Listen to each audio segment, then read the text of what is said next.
ये जगन है जो आज ही काम की तलाश में अहियापुर आया है। जगन यहाँ अपने मामा हरिया के घर रहने वाला है। प्रणाम मामा जी। चलो अच्छा है तुम आ गए। सफर कैसा रहा तुम्हारा? ठीक ही था। चीनू, अरे ओ चीनू के बच्चे, जगन के लिए पानी ले आना। चीनू पानी लेकर आया और जगन ने पानी पी लिया। तुम आराम करो, मैं तुम्हारे लिए चाय नाश्ते का इंतजाम करता हूँ। मामा जी, मामी नहीं दिखाई दे रही? वो बड़ी लंबी कहानी है, तुम आराम करो, बाद में समझाता हूँ। जगन आराम करने लगा। चीनू, मैं खेत जाकर आता हूँ, तुम जगन का ख्याल रखना। चीनू चाय और समोसा लेकर लौटा। ये लो गरम गरम समोसा। अरे वाह, तुम्हें तो समोसे भी बनाना आता है। अब बचपन से खाना ही तो पका रहा हूँ, तो आएगा ही ना। मैं समझा नहीं। और मम्मी जी कहाँ है? माँ, वो यहाँ नहीं रहती, वो अपने मायके में रहती है। पर क्यों? भूखी डायन की वजह से। भूखी डायन? हाँ, इस गांव में एक भूखी डायन हर रात हर घर को खटखटाकर खाना मांगती है। हाँ? ये अजीब है। अजीब नहीं, ये एक श्राप है। आज से सालों पहले इस गांव में ठाकुरों का राज था। ठाकुर के बड़े बड़े खेत थे, जहां गांव के सारे लोग काम किया करते थे। इन्हीं में से एक थी रानी। रानी एक विधवा थी। रानी खेतों में काम करके दिहाड़ी से अपना घर चलाती थी। पहले तो सब कुछ ठीक था, लेकिन फिर रानी को एक जानलेवा बीमारी हो गई। वो काम पर ना जा सकी। उसे बहुत भूख लगी थी, लेकिन उसका कोई नहीं था। उस रात रानी ने गांव का हर एक दरवाजा खटखटाया, लेकिन किसी ने दरवाजा नहीं खोला। वो घर लौटी और उसने पानी पिया और कमजोर होने की वजह से वही बेहोश हो गई। अगली रात जब वापस रानी को होश आया, तो वो फिर से लोगों के दरवाजे खटखटाने लगी। कुछ तो खाने को दे दो, मैं 2 दिन से भूखी हूँ, कुछ तो खाने को दे दो। पर आज भी उसकी किसी ने मदद नहीं की। आखिर रानी ने दम तोड़ दिया और वो एक भूखी डायन बन गई और लोगों के दरवाजे खटखटाने लगी। मुझे भूख लगी है, मुझे खाना दो। जिसने भी दरवाजा खोला, वो उसकी आखिरी रात होती है। तुम जरा संभल के रहना। बाप रे बाप। उस रात जगन और चीनू साथ सोए। दरवाजा खोलो, दरवाजा खोलो, मुझे खाना चाहिए। चुपचाप सो जाओ। जगन पूरी रात सोने की कोशिश करता रहा, लेकिन उसे नींद नहीं आई। अगले दिन जगन ने एक थाली में खाना भरा और एक गिलास में पानी और उसे दरवाजे के बाहर रख दिया। और फिर जगन और चीनू साथ सो गए। इस रात ना दरवाजे पर खटखट हुई, ना जगन की नींद टूटी। वो बड़े आराम से सोया। अगली सुबह जब उसने देखा तो थाली पूरी तरीके से साफ थी। फिर कभी रानी डायन ने जगन के मामा का दरवाजा नहीं खटखटाया।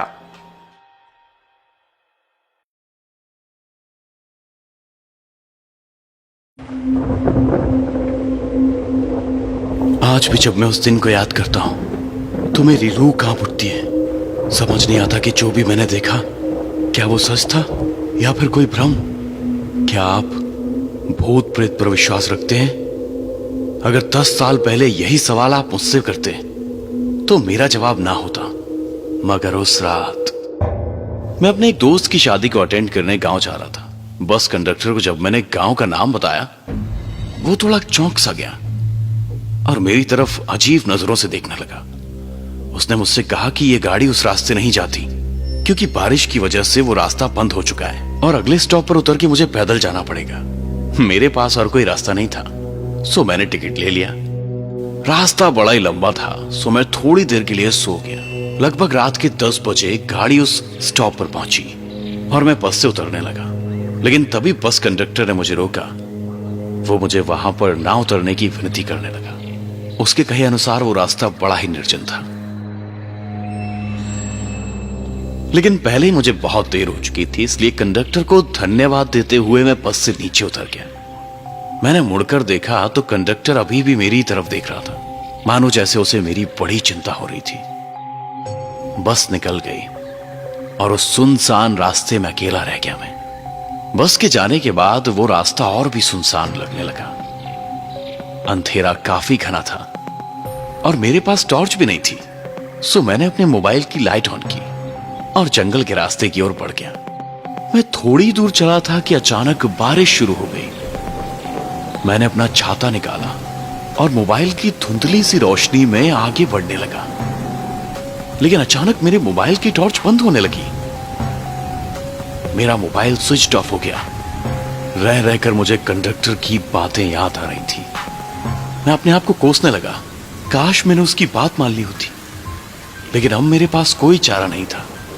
मैंने हिम्मत बांधी और आगे बढ़ने लगा। तभी किसी लड़की की आवाज मेरे कानों पर आई। क्या आप गांव की तरफ जा रहे हैं?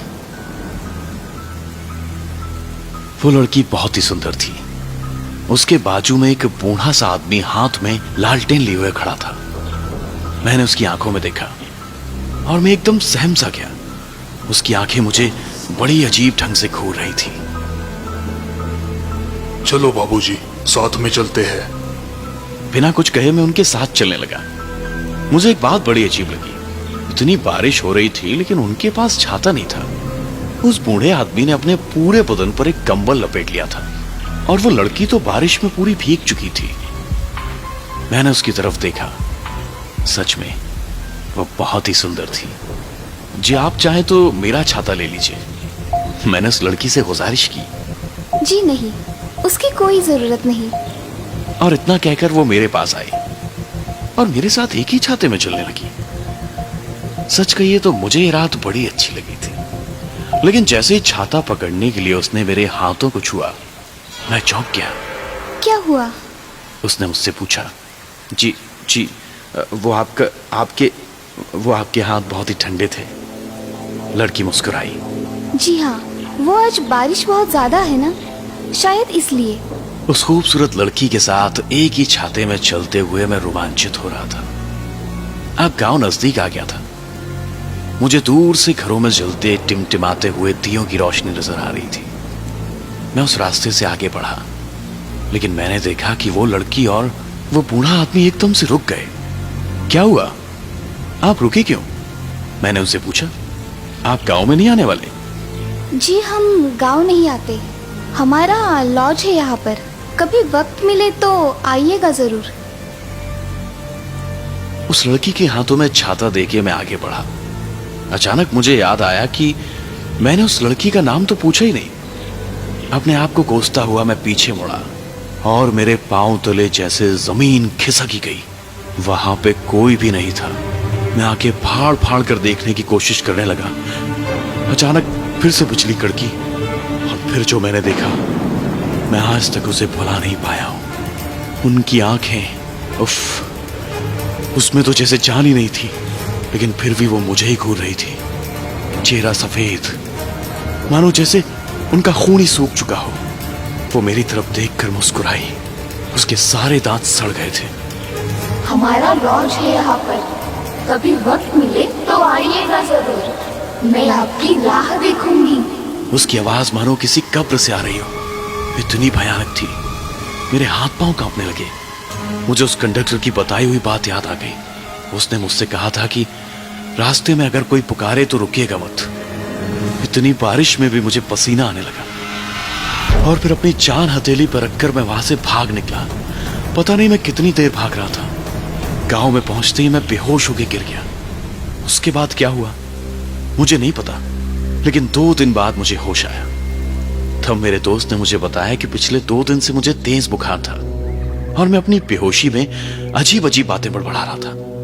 मैंने अपने दोस्त को उस रात क्या हुआ वो सब बात बताई, जिसे सुनकर मेरा दोस्त भी घबरा गया। उसने मुझसे उस गांव में घटी हुई एक हकीकत बताई, जिसे सुनकर मेरे रोंगटे खड़े हो गए। वो कहानी कुछ इस प्रकार थी। उसी गांव में एक लॉज था, जिसे एक बूढ़ा आदमी और उसकी नातिन दोनों मिलकर चलाया करते थे। कुछ साल पहले शहर से कोई लड़का उन दोनों के लॉज पर रहने के लिए आया था। वो दोनों एक दूसरे से प्यार करने लगे। लड़के ने लड़की से शादी का वादा किया और फिर वो शहर चला गया। वो लड़की उसके लौटने के इंतजार की राह देखने लगी, मगर वो लड़का लौट कर कभी नहीं आया। गांव के लोग अब उस लड़की का मजाक उड़ाने लगे, उसे तंग करने लगे। उनका लॉज बंद हो गया। वो बूढ़ा आदमी और लड़की दोनों ही अब अकेले पड़ गए।